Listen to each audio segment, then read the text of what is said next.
Middle east में छिड़ी जंग का आज 29वां दिन है।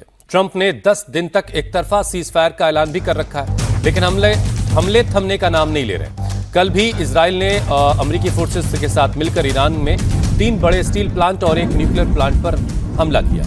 इन हमलों में काफी नुकसान का दावा किया जा रहा है।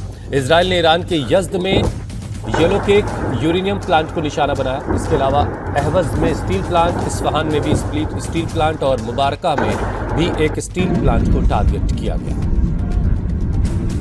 तो ये 3 अलग अलग शहरों के स्टील प्लांट और एक न्यूक्लियर प्लांट को निशाना बनाया गया और इस हमले में ईरान को बड़ा नुकसान पहुंचाया गया, ये दावा किया जा रहा है। और इस हमले के बाद ईरान के विदेश मंत्री अब्बास अराक्ची ने कहा कि ऐसे वक्त में जब अमेरिकी राष्ट्रपति कूटनीति की बातें कर रहे हैं और 10 दिनों का उन्होंने एक तरीके से एक तरफा सीज फायर का ऐलान किया, उसके बावजूद ये हमले हुए हैं और पावर प्लांट्स को और स्टील प्लांट्स को निशाना बनाया गया है।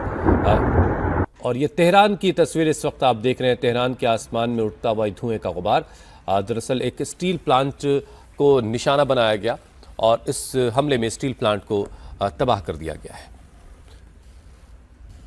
इस्फहान में इसके अलावा 3 शहरों में जो स्टील प्लांट हैं ईरान के, उसको टारगेट किया गया।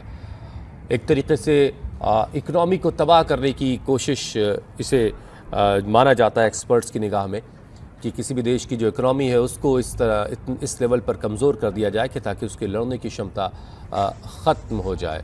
अब ये इस्फहान की तस्वीरें इस वक्त आप देख रहे हैं। इस्फहान में भी एक स्टील प्लांट को निशाना बनाया गया और उससे निशाना बनाकर ये बड़ा हमला किया गया, जिसमें बड़े नुकसान का दावा किया जा रहा है।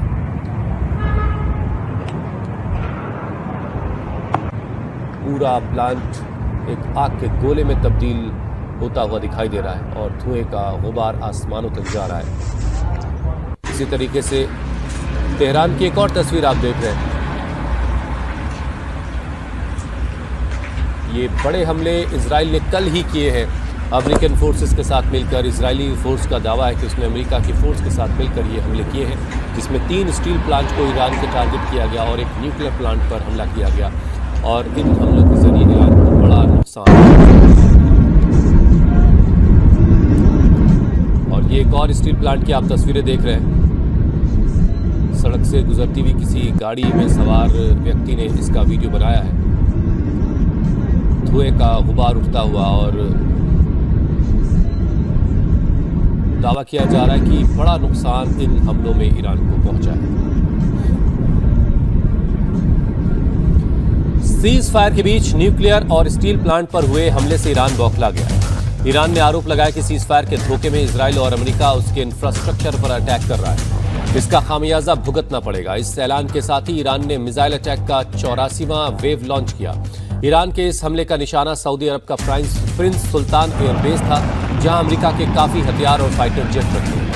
हालांकि ईरान ने जवाबी हमला करने से पहले कतर, बहरीन, सऊदी अरब, यूएई, कुवैत और इजराइल को अपने इंफ्रास्ट्रक्चर के आसपास रहने वाले लोगों को इलाका खाली करने की चेतावनी भी जारी कर दी थी। ये तस्वीर आप देख रहे हैं। 84वां वेव ईरान की तरफ से जारी किया गया, लॉन्च किया गया और इसमें प्रिंस सुल्तान जो बेस है सऊदी अरबिया का, जो एक तरीके से जहां से ऑपरेट करता है अमेरिका।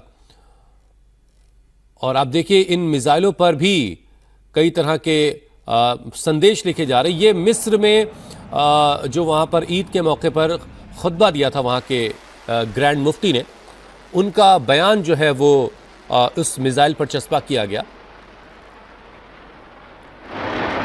अभी ये जानकारी नहीं मिल पाई है कि प्रिंस सुल्तान एयरबेस जो है सऊदी अरब में, वहाँ पर कितना नुकसान हुआ है या फिर इजराइल में जो मिसाइलें दागी गई उनसे वहाँ पर कितना नुकसान हुआ है।